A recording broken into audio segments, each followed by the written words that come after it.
Elvis Aaron Presley has remained an enigma since he burst onto the scene back in 1954.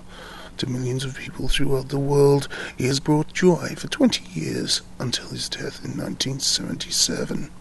But who was Elvis the man? How did he come to be? How could a poor white boy born in a shotgun shack in Tupelo, Mississippi, wind up becoming the king of rock and roll? Or was he really of such humble birth, a distant cousin of Jimmy Carter and Abraham Lincoln?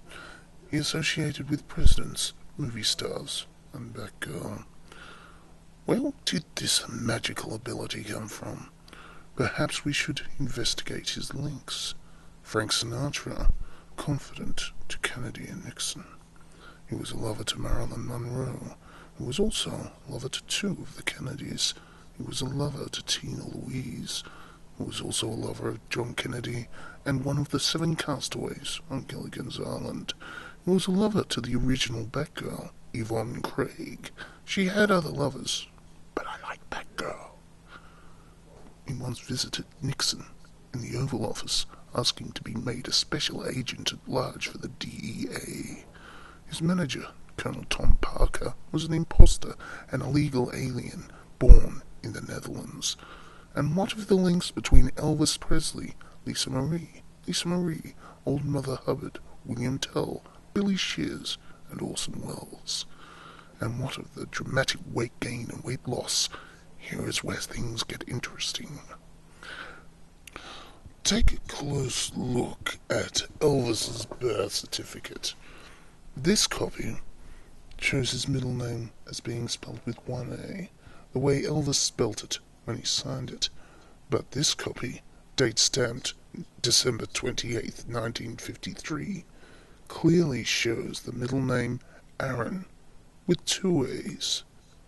This error, if it is one, also appears on his gravestone. But look further into the original birth certificate. You can clearly see that Elvis was a twin. But what if Elvis was more than one man?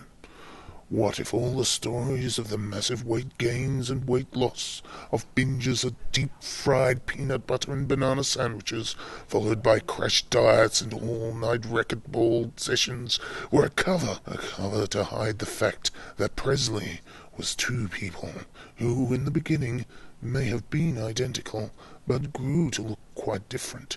2 people, one slender, one less so. What if it is this less slender Elvis that died in August 1977 and was buried in this grave? And speaking of such, what of Elvis's son-in-law, Michael Jackson? Were the multiple plastic surgeries done to try to make 2 or more people look like the same person? And look at the situation regarding their very similar deaths. During a time of high stress, during preparation for a grueling concert tour, with some of the exact same drugs in their systems. Was Michael Jackson's workload too much for one man to cope with? And what of the next generation? There might be almost no evidence confirming this part of the theory, but any perfectly executed conspiracy will leave no evidence.